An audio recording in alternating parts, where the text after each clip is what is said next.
There is a great deal of misunderstanding around what happens to your pension fund should you resign after the implementation of the two-pot retirement system. This is leading to panic, and people are even considering resigning before the 1st September to access their pensions.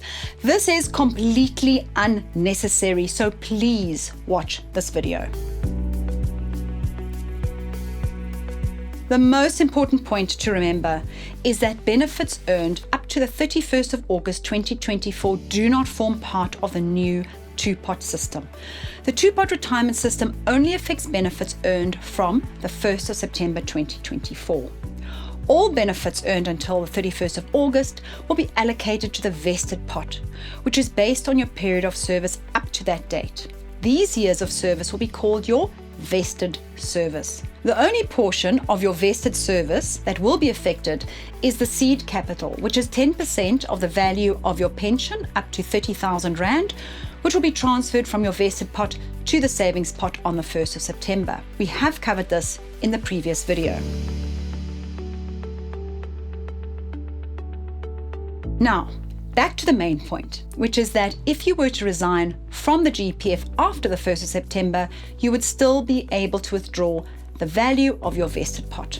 This will be based on years of service until the 31st of August and will grow in value each year based on both your salary increases and actuarial factors. So let's look at an example to understand how the resignation benefits would be paid out if you resigned a year after the implementation of the two-pot retirement system.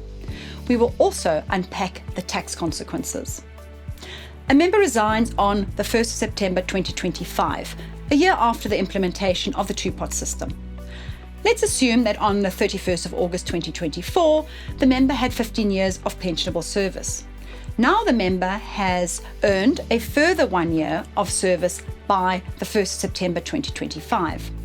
This additional year of service has been divided with 2/3 allocated to the retirement pot and 1/3 to the savings pot. The vested pot would reflect 15 years of pensionable or vested service, the retirement pot would reflect 8 months of pensionable or retirement service, and the savings pot would reflect 4 months of pensionable or savings service. The Rand value of the benefit would be based on the salary and actuarial factors, which are reflected in the benefit statement. On resignation, the member has the option to transfer the entire benefit from all 3 pots to an approved retirement fund.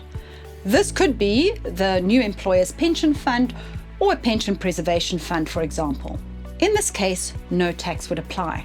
However, if a member wishes to withdraw the pension as cash, the member would be entitled to withdraw the following: the full benefit from the vested pot, which is equivalent to 15 years of pensionable service, plus the full benefit in the savings pot, which is 4 months of pensionable service. The 8 months of pensionable service in the retirement pot will be preserved.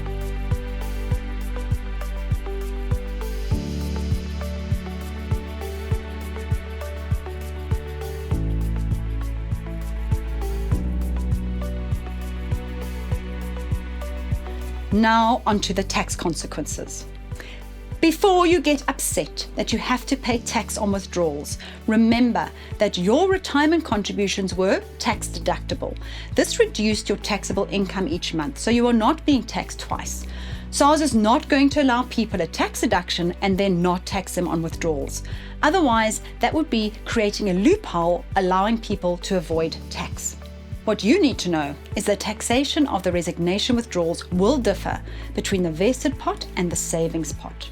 The vested pot will continue to be taxed according to the withdrawal benefits tax table. This is a sliding scale where the first 27,500 of the withdrawal is tax-free, after which tax applies on a sliding scale from 18% to 36%, depending on the lump sum benefit. For example, if the actuarial interest of the 15 years of vested service is 1 million Rand, then approximately 199,710 Rand in tax would be deducted from the vested pot payout. Now, when it comes to the savings pot, these withdrawals are taxed according to the member's personal income tax rate. If, for example, the value of the savings pot was 20,000 Rand and the member's marginal tax rate is 30%, then an amount of 6,000, which is 30% of 20,000, would be deducted. In this example, the total withdrawal on resignation equals 1,020,000 Rand, and an amount of 205,710 Rand of tax would apply. This is why, on resignation, it is preferable to transfer the benefit to an approved retirement fund to avoid taxation and secure your retirement. But even more importantly, we hope you realize that you do not lose any rights on your existing retirement benefits. In our next video, we will explain the financial implications of withdrawing from the savings pot prior to retirement.